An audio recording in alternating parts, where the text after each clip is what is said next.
ഒരു കൊച്ചു ട്രാൻസിസ്റ്ററിൽ തുടങ്ങി ഇന്ന് നാം കാണുന്നതും ഉപയോഗിക്കുന്നതുമായ ഇലക്ട്രോണിക്സ് ഉപകരണങ്ങളെയെല്ലാം നിയന്ത്രിക്കുന്നതിനും അവ പ്രവർത്തിക്കുന്നതിനും ഒരു വലിയ പങ്ക് വഹിക്കുന്ന ഇലക്ട്രോണിക്സ് ഘടകങ്ങളാണ് പ്രോഗ്രാമബിൾ ഡിവൈസുകൾ.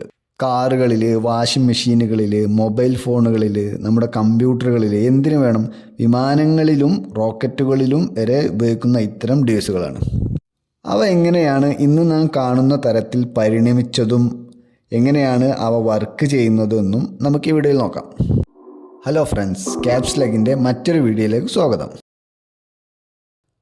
ട്രാൻസിസ്റ്ററുകളൊക്കെ കണ്ടുപിടിക്കുന്നതിനും വർഷങ്ങൾക്ക് മുമ്പ് തന്നെ ജോർജ് ബൂളിയൻ എന്നൊരു മാത്തമാറ്റിക്കൽ സയൻറ്റിസ്റ്റ് ബൂളിയൻ ആൾജിബ്ര എന്നൊരാശയം അവതരിപ്പിച്ചിരുന്നു.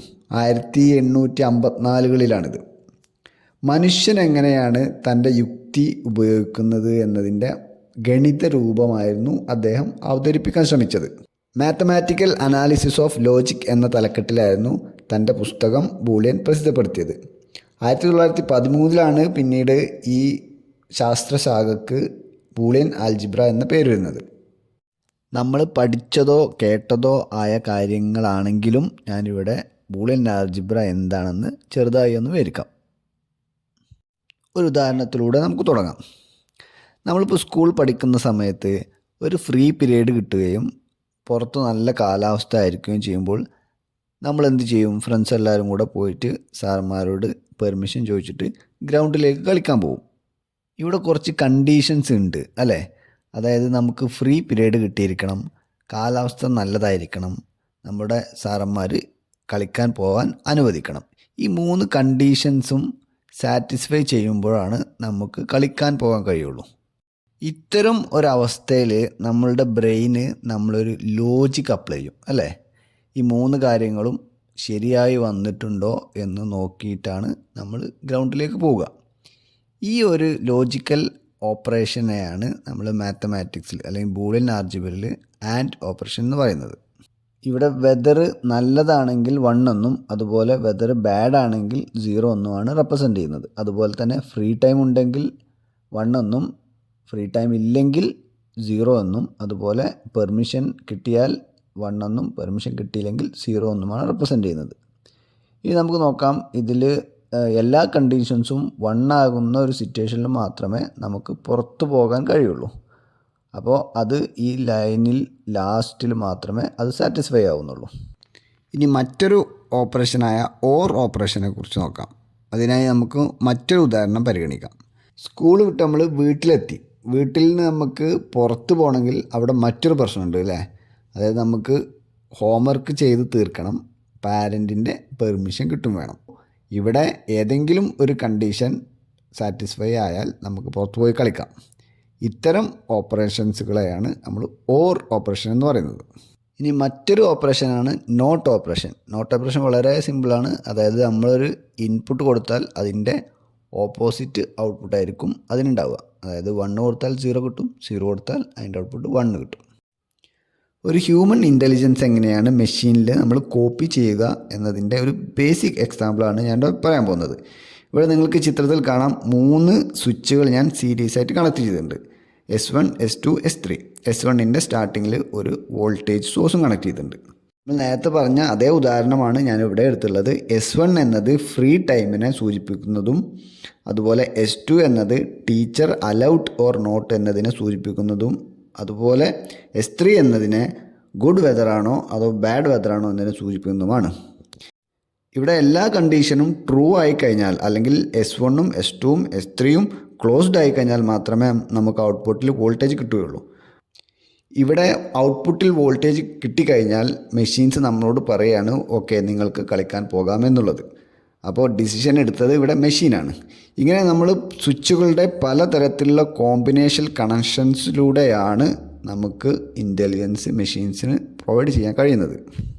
ഈ കാലഘട്ടങ്ങളിൽ നമ്മൾ യൂസ് ചെയ്തിരുന്നത് ഇലക്ട്രോ മെക്കാനിക്കൽ സ്വിച്ചുകളായിരുന്നു. റിലേകൾ വർക്ക് ചെയ്യുന്നത് ഇലക്ട്രോ മാഗ്നറ്റിസം എന്ന ഒരു തത്വത്തെ അടിസ്ഥാനപ്പെടുത്തിയാണ്. ഇവിടെ ഞാൻ ചിത്രത്തിൽ ഒരു റിലേയുടെ ഫങ്ഷണൽ ഡയഗ്രാം കൊടുത്തിട്ടുണ്ട്. അതിനൊരു കോയിൽ ഉണ്ടാകും, അതുപോലെ മൂവബിൾ ആയിട്ടുള്ളൊരു ലിവർ ഉണ്ടായിരിക്കും, അതുപോലെ തന്നെ എ ബി എന്ന പോലുള്ള 2 കോണ്ടാക്റ്റ് ഉണ്ടായിരിക്കും. ഈ ലിവർ മൂവ് ചെയ്ത് എയും ബിയും ടച്ച് ചെയ്യുമ്പോൾ നമ്മുടെ സർക്യൂട്ട് ക്ലോസ്ഡ് ആവും. ഈ റിലേയുടെ കോയിൽ കൺട്രോൾ ചെയ്യാൻ നമ്മളൊരു ചെറിയ വോൾട്ടേജും ഒരു സർക്യൂട്ടും ഉണ്ടായിരിക്കും. നമ്മൾ ആ ചെറിയ സർക്യൂട്ടിലെ സ്വിച്ച് ഓൺ ആക്കുമ്പോൾ റിലേയുടെ കോയിൽ എക്സൈറ്റഡ് ആവുകയും മാഗ്നറ്റിസം കാരണം ലിവർ എ ബി എന്ന പോയിന്റിലേക്ക് അട്രാക്റ്റ് ചെയ്യപ്പെടുകയും മറ്റേ സർക്യൂട്ട് ക്ലോസ്ഡ് ആവുകയും ചെയ്യുന്നു. ഇങ്ങനെയാണ് ഒരു റിലേ വർക്ക് ചെയ്യുന്നത്. ഇതിൻ്റെ ഒരു ഉപകാരം എന്തെന്ന് വെച്ചാൽ നമുക്ക് ചെറിയ വോൾട്ടേജ് കൊണ്ട് വലിയ വോൾട്ടേജുകളെ കൺട്രോൾ ചെയ്യാം. ഇത്തരം റിലേകൾ ഉപയോഗിച്ചുകൊണ്ടായിരുന്നു 1930കളിലൊക്കെ ഇലക്ട്രിക് ടെലഗ്രാഫുകൾ യൂസ് ചെയ്തിരുന്നത്. സാമുവൽ മോസും ജോസഫ് ഹെൻറിയുമായിരുന്നു ഇത് കണ്ടുപിടിച്ചത്. മോസ് കോഡിനെ കുറിച്ച് നിങ്ങൾ കേട്ടിട്ടുണ്ടാവുമല്ലോ. മോസ് കോഡിൻ്റെ ടെക്നോളജി ഉപയോഗിച്ചുകൊണ്ടായിരുന്നു ടെലഗ്രാഫ് വർക്ക് ചെയ്തിരുന്നത്. പിന്നീട് 1891 നിലവിൽ വന്ന ടെലഫോൺ ടെക്നോളജിയിലും റിലേകളുടെ പങ്ക് വളരെ പ്രധാനമായിരുന്നു. 1930കൾ 40കളുടെ കാലഘട്ടങ്ങളിൽ റിലേകൾ ഉപയോഗിച്ചുകൊണ്ട് കമ്പ്യൂട്ടറുകൾ നിർമ്മിക്കാൻ തുടങ്ങി. ഇതിൽ പ്രധാനപ്പെട്ട ഒരു ഡിവൈസായിരുന്നു 1930 ബെൽ ലാബ്സ് മോഡൽ 1 എന്ന് പേരിട്ട റിലേ ബേസ്ഡ് കാൽക്കുലേറ്റർ. ജോർജ് സ്റ്റെബിസ് ആണ് ഇത് രൂപകൽപ്പന ചെയ്തത്. ഇതുകൂടാതെ ഹാർവാർഡ് മാർക്ക് 1 എന്ന ഒരു ലാർജ് റിലേ ബേസ്ഡ് കാൽക്കുലേറ്ററും നിലവിലുണ്ടായിരുന്നു. മാത്രമല്ല പ്രോഗ്രാമബിൾ ബേസ്ഡ് കമ്പ്യൂട്ടറുകളായ സ്യൂസ് Z1 എന്ന പോലുള്ള കമ്പ്യൂട്ടറുകളും അക്കാലത്ത് ഡിസൈൻ ചെയ്തിരുന്നു. ഇങ്ങനെ കമ്പ്യൂട്ടറുകളിലും കാൽക്കുലേറ്ററുകളിലുമൊക്കെ കോംപ്ലക്സിറ്റി കൂടി തുടങ്ങിയപ്പോൾ റിലേകൾക്കൊരു പ്രശ്നമുണ്ടായിരുന്നു. റിലേകൾ വർക്ക് ചെയ്യുന്നത് മെക്കാനിക്കൽ ബേസ്ഡ് ആണല്ലോ. അപ്പോൾ ഇത് വർക്ക് ചെയ്യുമ്പോൾ ഉണ്ടാകുന്ന നോയ്സ് ഒരു പ്രധാന പ്രശ്നമായിരുന്നു. മാത്രമല്ല ഇത് സ്പീഡിൽ റണ്ണ് ചെയ്യിക്കാൻ കഴിയില്ല. കാരണം സ്വിച്ച് വർക്ക് ചെയ്യാനൊരു സമയം എടുക്കുമല്ലോ. അതുപോലെ തന്നെ ഇതിൻ്റെ എനർജി കൺസപ്ഷനും വലിയൊരു പ്രശ്നമായിരുന്നു. അതുകൊണ്ട് തന്നെ അന്നത്തെ പ്രോസസ്സറുകൾക്ക് ഒരു പരിധിയിൽ കൂടുതൽ ലോഡ് എടുക്കാൻ കഴിയുമായിരുന്നില്ല. ഈ ഒരു പ്രശ്നത്തെ മറികടക്കുന്നത് 1900-ൽ നമ്മൾ വാക്യൂം ട്യൂബ് കണ്ടുപിടിക്കുന്നതിലൂടെയാണ്. ഫസ്റ്റ് വാക്യൂം ട്യൂബ് അല്ലെങ്കിൽ ഡയോഡ് കണ്ടുപിടിക്കുന്നത് ജോൺ ആംബ്രോസ് ഫ്ലെമിംഗ് ആണ്. 1904 അദ്ദേഹം ഇത് കണ്ടുപിടിച്ചത്. വാക്യൂം ട്യൂബുകൾ വർക്ക് ചെയ്തിരുന്നത് ഇലക്ട്രിക്കലി ആയിരുന്നു. അതുകൊണ്ട് തന്നെ അത് വർക്ക് ചെയ്യുമ്പോൾ നോയ്സ് ഉണ്ടാകുമായിരുന്നില്ല. മാത്രമല്ല ഇതിൻ്റെ സ്പീഡ് റിലേകളുമായി കമ്പയർ ചെയ്യുമ്പോൾ പൊതുവെ മെച്ചപ്പെട്ടതായിരുന്നു. വാക്യൂം ട്യൂബിൻ്റെ ഇൻവെൻഷൻ ഒരു രസകരമായ ഒരു സ്റ്റോറിയാണ്. അത് നമുക്ക് മറ്റൊരു വീഡിയോയിലൂടെ ചെയ്യാം. നമുക്കിവിടെ വാക്യൂം ട്യൂബ് എങ്ങനെയാണ് വർക്ക് ചെയ്യുന്നത് എന്ന് നോക്കാം. ഇവിടെ ഞാനൊരു വാക്യൂം ട്യൂബിൻ്റെ ക്രോസ് സെക്ഷണൽ വ്യൂ കാണിച്ചിട്ടുണ്ട്. ഒരു വാക്യൂം ട്യൂബിന് പ്രധാനമായും 3 പോർഷൻസാണ് ഉണ്ടായിരിക്കുക. ഒന്ന് അതിൻ്റെ ഹീറ്റർ പോർഷനും മറ്റേത് അതിൻ്റെ ഗ്രിഡും പിന്നെയുള്ളത് പ്ലേറ്റുമാണ്. ഹീറ്റർ എപ്പോഴും സെൻറ്ററിലും ഹീറ്ററിനെ കവർ ചെയ്തുകൊണ്ട് ഗ്രിഡും ഹീറ്ററിനെയും ഗ്രിഡിനെയും കവർ ചെയ്തുകൊണ്ട് പ്ലേറ്റും ഉണ്ടായിരിക്കും. ഇവിടെ ഞാനൊരു വാക്യൂം ട്യൂബിൻ്റെ സർക്യൂട്ട് സിമ്പൽ വരച്ചിട്ടുണ്ട്. ഇവിടെ നിങ്ങൾക്ക് കാണാം ഹീറ്റർ ടെർമിനലും പ്ലേറ്റ് ടെർമിനലും ഗ്രിഡ് ടെർമിനലും കൊടുത്തിട്ടുണ്ട്. ഇനി ഞാൻ ഹീറ്റർ ടെർമിനലിൽ കൊടുക്കുന്ന ഒരു വോൾട്ടേജ് കാരണം ഹീറ്റർ ടെർമിനൽ ചൂടാവുകയും അതിൽ നിന്ന് ഇലക്ട്രോൺസ് ഇജക്റ്റ് ചെയ്യപ്പെടുകയും ചെയ്യുന്നു. പക്ഷേ ഇവിടെ ഗ്രിഡ് ഉള്ള കാരണം എല്ലാ ഇജക്റ്റ് ചെയ്ത ഇലക്ട്രോൺസും പ്ലേറ്റിൽ എത്തിച്ചേരില്ല. ഇനി ഞാൻ ഗ്രിഡിൽ ഒരു വീക്ക് AC സിഗ്നൽ കൊടുക്കുകയാണെന്ന് വിചാരിക്കുക. അപ്പോൾ ഈ വേരിയിങ് AC സിഗ്നലിനോട് അനുബന്ധിച്ചായിരിക്കും ഇലക്ട്രോൺസിൻ്റെ ഫ്ലോ ഉണ്ടാവുക. അതായത് ഹീറ്ററിൽ നിന്നും പ്ലേറ്റിലേക്കുള്ള ഫ്ലോ നമുക്ക് ഗ്രിഡിൽ കൊടുക്കുന്ന വോൾട്ടേജ് അനുസരിച്ച് കൺട്രോൾ ചെയ്യാൻ കഴിയും. ഇങ്ങനെയാണ് ഒരു വാക്യൂം ട്യൂബ് വർക്ക് ചെയ്യുന്നത്. 2 തരത്തിൽ വാക്യൂം ട്യൂബിനെ നമുക്ക് ഉപയോഗിക്കാം. ഒന്ന് അതിൻ്റെ സ്വിച്ചിങ് ആക്ഷനായിട്ടും അതുപോലെ അതിൻ്റെ ആംപ്ലിഫിക്കേഷൻ ആക്ഷനായിട്ടും ഉപയോഗിക്കാം. പക്ഷേ ഇപ്പോഴും എനർജി കൺസംഷൻ്റെ കാര്യത്തിൽ വാക്യൂം ട്യൂബും റിലേകളും വലിയ വ്യത്യാസങ്ങളൊന്നും ഉണ്ടായിരുന്നില്ല. അതുകൊണ്ട് തന്നെ ലാർജ് കോംപ്ലക്സ് ഓപ്പറേഷൻസ് ചെയ്യണമെങ്കിൽ നമുക്ക് വലിയ എനർജി യൂസ് ചെയ്യേണ്ട അവസ്ഥയിലായിരുന്നു അന്നത്തെ ഡിവൈസുകൾ. 1947 ബെൽ ലബോറട്ടറിയിൽ വെച്ച് വില്യം ഷോട്ട്കി, ജോൺ ബാർഡിൻ, വാൾട്ടർ ബ്രാറ്റിൻ എന്നീ 3 സയൻറ്റിസ്റ്റുകൾ ചേർന്ന് ട്രാൻസിസ്റ്റർ കണ്ടുപിടിക്കുന്നതോടുകൂടിയാണ് ഇലക്ട്രോണിക്സ് രംഗത്ത് വലിയൊരു കുതിച്ചുചാട്ടം ഉണ്ടാകുന്നത്. ഇനി ഒരു ട്രാൻസിസ്റ്റർ എങ്ങനെയാണ് ഒരു സ്വിച്ചായിട്ട് വർക്ക് ചെയ്യുന്നത് എന്ന് നോക്കാം. നിങ്ങൾക്കറിയാം ട്രാൻസിസ്റ്ററുകൾ 2 തരത്തിലാണുള്ളത്. ഒന്ന് PNPയും മറ്റൊന്ന് NPNുമാണ്. ഒരു ട്രാൻസിസ്റ്ററിന് 3 ടെർമിനലുകളായിരിക്കും ഉണ്ടായിരിക്കുക. എമിറ്റർ, ബേസ്, കളക്ടർ എന്നിവയാണവ. ഒരു NPN ട്രാൻസിസ്റ്റർ സർക്യൂട്ടിൽ കണക്ട് ചെയ്യുന്ന രീതി ഞാനിവിടെ കൊടുത്തിട്ടുണ്ട്. ചിത്രത്തിൽ നിങ്ങൾക്ക് കാണാം ബേസ് ഇവിടെ ഗ്രൗണ്ട് ചെയ്തിരിക്കുകയാണ്. അതുപോലെ തന്നെ കളക്ടറിനും പവർ സപ്ലൈക്കും ഇടയിൽ ഒരു ലോഡ് കണക്ട് ചെയ്തിട്ടുണ്ട്. എമിറ്റർ ഗ്രൗണ്ടും ചെയ്തിട്ടുണ്ട്.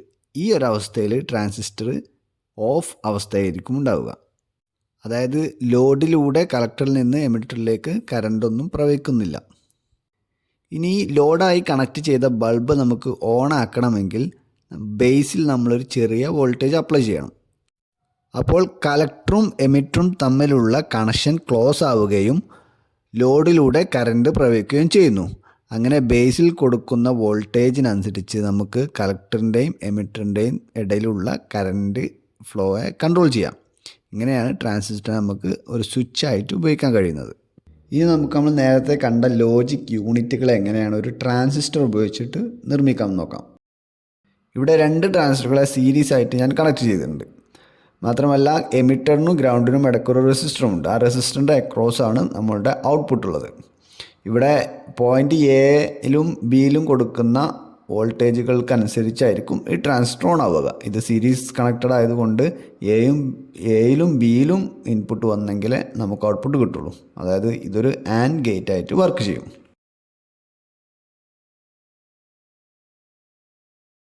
ഇനി നമ്മൾ 2 ട്രാൻസിസ്റ്ററുകളെ പാരലായിട്ട് കണക്ട് ചെയ്താൽ നമുക്കൊരു ഓർ ഗേറ്റ് ഇംപ്ലിമെൻറ്റ് ചെയ്യാൻ സാധിക്കും. ഇവിടെ നിങ്ങൾക്ക് കാണാം എയിലും ബിയിലും കൊടുക്കുന്ന വോൾട്ടേജുകൾ ഏതെങ്കിലും ഒന്ന് ഹൈ ആയാൽ ഈ ഓർ ഗേറ്റിലെ ഔട്ട്പുട്ട് ഹൈ ആവും. അതായത് എയിലോ ബിയിലോ ഏതെങ്കിലും ഒന്ന് 1 ആയാൽ നമുക്ക് ഔട്ട്പുട്ട് 1 ആവും. ഇതാണല്ലോ ഒരു ഓർ ഗേറ്റിൻ്റെ ലോജിക്ക്. നോട്ട് ഗേറ്റ് നമുക്ക് വളരെ സിമ്പിളായിട്ട് ഉണ്ടാക്കാം. ഒരു NPN ട്രാൻസിസ്റ്ററിൽ ഒരു റെസിസ്റ്റർ കളക്ടറിലും വോൾട്ടേജ് സപ്ലൈനും ഇടയിൽ വെക്കുകയും അതിന് അക്രോസ് ആയിട്ട് വോൾട്ടേജ് ഔട്ട് എടുക്കുകയാണെങ്കിൽ നമുക്ക് ബേസിൽ കൊടുക്കുന്ന വോൾട്ടേജിൻ്റെ ഓപ്പോസിറ്റ് വോൾട്ടേജ് വി ഔട്ടിൽ കിട്ടും. ഇതുകൂടാതെ XOR എന്നൊരു ഓപ്പറേഷനും XNOR എന്നൊരു ഓപ്പറേഷനും കൂടെ നമുക്ക് ഡിറൈവ് ചെയ്തെടുക്കാവുന്നതാണ്. ഇവിടെ ഞാനൊരു XOR ഓപ്പറേഷൻ്റെ സിംപ്ലിഫൈഡ് രൂപം എഴുതിയിട്ടുണ്ട്. അതായത് XOR എന്ന് പറഞ്ഞാൽ എ കോംപ്ലിമെൻറ്റിനെ ആൻഡ് ബി ചെയ്തുകൊണ്ട് ഓർ എനെ ബി കോംപ്ലിമെൻറ്റിനെ കൊണ്ട് ആൻഡ് ചെയ്യുമ്പോൾ കിട്ടുന്ന റിസൾട്ടാണ് XOR ഓപ്പറേഷൻ. ഈ XNOR കിട്ടണമെങ്കിൽ നമ്മളെ XORനെ നമ്മൾ നോട്ട് ഓപ്പറേഷൻ ചെയ്ത് കഴിഞ്ഞാൽ നമുക്ക് XNOR കിട്ടും. അതിനെങ്ങനെയാണ് റെപ്രസെൻ്റ് ചെയ്യുക? എന്താണ് ഒരു binary number system? Binary number system എന്ന് പറഞ്ഞാൽ ബേസ് 2 ആയ നമ്പർ സിസ്റ്റത്തിനെയാണ് ബൈനറി നമ്പർ സിസ്റ്റം എന്ന് പറയുക.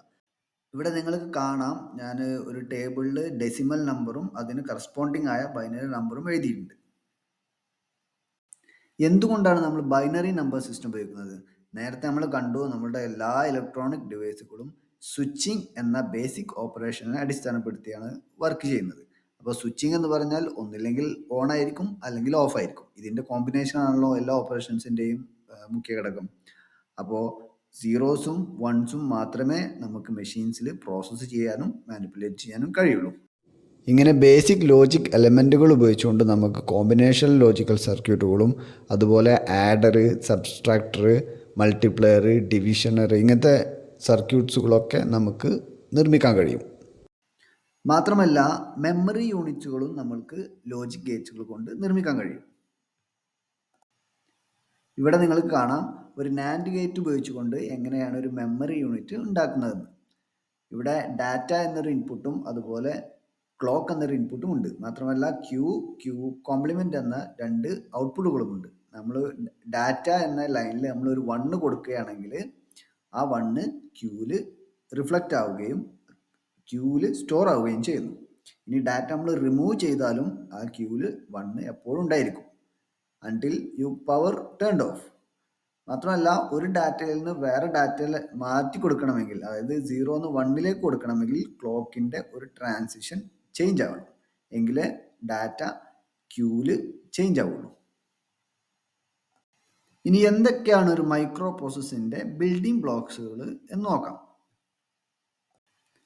ഒരു മൈക്രോ പ്രോസസ്സറിന് ബേസിക് ആയിട്ട് 3 അടിസ്ഥാന ഘടകങ്ങൾ ആവശ്യമാണ്. ഒന്ന് അതിൻ്റെ അരിത്തമെറ്റിക് ലോജിക് യൂണിറ്റ് അല്ലെങ്കിൽ ALU, മറ്റൊന്നതിൻ്റെ കൺട്രോൾ യൂണിറ്റ്, മറ്റൊന്നതിൻ്റെ രജിസ്റ്റർ അറേ. ഒരു ALUവിൻ്റെ ബേസിക് കമ്പോണൻസുകൾ നമ്മൾ നേരത്തെ കണ്ടു. ഒരു സബ്ട്രാക്ടർ ഉണ്ടായിരിക്കും, ആഡർ ഉണ്ടായിരിക്കും, മൾട്ടിപ്ലയർ ഉണ്ടായിരിക്കും, ഡിവൈഡർ ഉണ്ടായിരിക്കും. ഇങ്ങനത്തെ കോമ്പിനേഷൻ സർക്യൂട്ട്സുകൾ ഉണ്ടായിരിക്കും. മാത്രമല്ല ലോജിക് ഓപ്പറേഷൻസിന് വേണ്ടിയിട്ടുള്ള കമ്പോണൻസും അതിലുണ്ടായിരിക്കും. പിന്നെ ഉള്ളത് കൺട്രോൾ യൂണിറ്റ് ആണ്. കൺട്രോൾ യൂണിറ്റ് എന്ന് പറഞ്ഞാൽ ഒരു കോമ്പിനേഷണൽ സർക്യൂട്ട്സ് ആയിരിക്കും. കാരണം രജിസ്റ്ററിൽ നിന്നുള്ള ഡാറ്റ എ എൽ യുയിലേക്കും എ എൽ നിന്നുള്ള ഡാറ്റ തിരിച്ചും വരാനുള്ളതും അതുപോലെ പ്രോഗ്രാം കൗണ്ടറിൻ്റെ കൺട്രോളിങ്ങും ഒക്കെ കൺട്രോൾ യൂണിറ്റിലാണ് നടക്കാറ്. ഇനിയുള്ളത് രജിസ്റ്റർ ആരാണ്? രജിസ്റ്റർ ആരെന്ന് പറഞ്ഞാൽ എ എൽ യു ഓപ്പറേഷൻ നടത്തുന്നത് സം പെർട്ടിക്കുലർ ഡാറ്റ ആയിരിക്കുമല്ലോ. അപ്പോൾ ആ ഡാറ്റ കൈമാറ്റം ചെയ്യപ്പെടുന്നത് രജിസ്റ്റർ അരയിൽ നിന്നാണ്. Transistor based single chip first C P U ഉണ്ടാക്കുന്നത് ഇന്റലാണ്. 1971 റിലീസ് ആവുന്നത്. ഒരു 4-ബിറ്റ് സി പി യു വരുന്നത്. അതിൻ്റെ ക്ലോക്ക് സ്പീഡ് 740 kHz ആണ്. 2300 ട്രാൻസിസ്റ്ററുകളായിരുന്നു അതിൽ അടങ്ങിയിരുന്നത്. ഒരു സി പി യുവിൻ്റെ കോർ എന്താണെന്ന് നിങ്ങൾ ചിന്തിച്ചിട്ടുണ്ടോ? ഒരു സി പി യുവിൻ്റെ പ്രോസസ്സിംഗ് യൂണിറ്റിനെയാണ് അതിൻ്റെ കോർ എന്ന് പറയുന്നത്. 2000-ങ്ങൾക്ക് മുമ്പ് single core C P U ആണ് നമ്മൾ ഉപയോഗിച്ചിരുന്നെങ്കിൽ ഇന്ന് നമ്മൾ 9ഉം 11ഉം ഒക്കെ കോറുള്ള സി പി യുകളാണ് ഉപയോഗിക്കുന്നത്. മാത്രമല്ല സർവറുകളിലൊക്കെ 16+ കോറുകളുള്ള മൾട്ടി കോർ സി പി യുകളാണ് നമ്മൾ ഉപയോഗിക്കുന്നത്.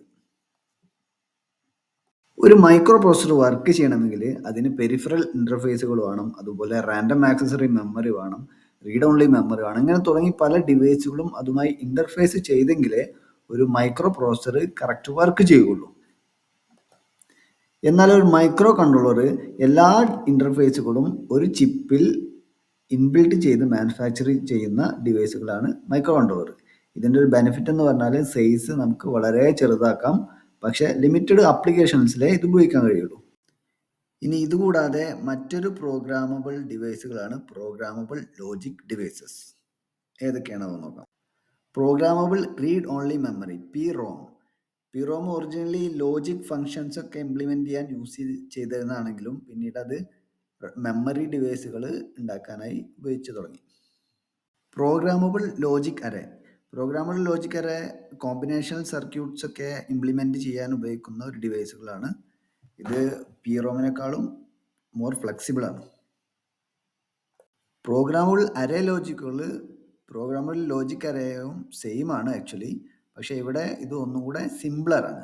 കാരണം ഇവിടെ ഒരു ഫിക്സ്ഡ് ഓർ അറേകൾ ഉണ്ടായിരിക്കും. അതുകൊണ്ട് ഇത് പ്രോഗ്രാം എഴുതാൻ വളരെ സിമ്പിളാണ്. പക്ഷേ ഇത് ലെസ് ഫ്ലെക്സിബിൾ ആണ് PL ആയിട്ട് കമ്പയർ ചെയ്യുമ്പോൾ. കോംപ്ലക്സ് പ്രോഗ്രാമബിൾ ലോജിക് ഡിവൈസുകളാണ് അടുത്തത്. കോംപ്ലക്സ് പ്രോഗ്രാമബിൾ ലോജിക് ഡിവൈസുകൾ ഒരു PIL-ഉം അതുപോലെ PLAs-ഉം ഇന്റർ കണക്ട് ചെയ്തുകൊണ്ട് ഉണ്ടാക്കുന്ന ചിപ്പുകളാണ്. ഇവിടെ ബെനിഫിറ്റ് എന്താണെന്ന് വെച്ചാൽ മോർ കോംപ്ലക്സ് പ്രോഗ്രാമുകളൊക്കെ നമുക്ക് ഇത് വെച്ച് ഇംപ്ലിമെൻറ്റ് ചെയ്യാം. ഇതിൽ ലാസ്റ്റ് ഉള്ളത് ഫീൽഡ് പ്രോഗ്രാമബിൾ ഗേറ്റ് അറേസ് ആണ്, FPGAs. FPGA most advanced type of PLDകളാണ്. ഇതിൽ കോൺഫിഗറബിൾ ലോജിക് ബ്ലോക്കുകൾ ഉണ്ടായിരിക്കും, പ്രോഗ്രാമബിൾ ഇന്റർകണക്റ്റുകൾ ഉണ്ടായിരിക്കും, അതുപോലെ ഇൻപുട്ട് ഔട്ട്പുട്ട് ബ്ലോക്ക് ഇന്റർഫേസുകൾ ഉണ്ടായിരിക്കും. മാത്രമല്ല ചില അഡ്വാൻസ്ഡ് FPGAകളിൽ I2C കമ്മ്യൂണിക്കേഷന് വേണ്ടിയുള്ള മൊഡ്യൂൾസ്, അതുപോലെ SPI കമ്മ്യൂണിക്കേഷൻസ് വേണ്ടിയുള്ള മൊഡ്യൂൾസുകൾ ഇതൊക്കെ ഇൻബിൽഡ് ആയിരിക്കും. ഇനി ഒരു മൈക്രോ പ്രോസസ്സറിൻ്റെ ക്യാപ്പബിലിറ്റിയും അതുപോലെ FPGAസിൻ്റെ ക്യാപ്പബിലിറ്റിയും നമ്മൾ കമ്പൈൻ ചെയ്തിട്ട് ഒരു മൊഡ്യൂൾ ഉണ്ടാക്കുകയാണെങ്കിൽ അത്തരം മൊഡ്യൂളുകളാണ് സിസ്റ്റം ഓൺ ചിപ്പ് SOC എന്ന് പറയുന്നത്. ഇത്തരം ഡിവൈസുകളാണ് ഇന്ന് നമ്മൾ ആർട്ടിഫിഷ്യൽ ഇൻ്റലിജൻസിലൊക്കെ ഉപയോഗിക്കുന്ന ചിപ്പുകൾ. കാരണം ഇതിൽ മോർ എക്സിക്യൂഷൻ സാധ്യമാണ്, അതുപോലെ ഫാസ്റ്റ് ആൻഡ് എഫക്റ്റീവായിട്ട് ഇത്തരം ഡിവൈസുകൾ പെർഫോം ചെയ്യും. ഇത്രയുമാണ് ഈ വീഡിയോയിൽ പറയാനുള്ളത്. ഈ വീഡിയോ ഇഷ്ടമായാൽ സബ്സ്ക്രൈബ് ചെയ്യുക, ലൈക്ക് ചെയ്യുക. Thank you for watching.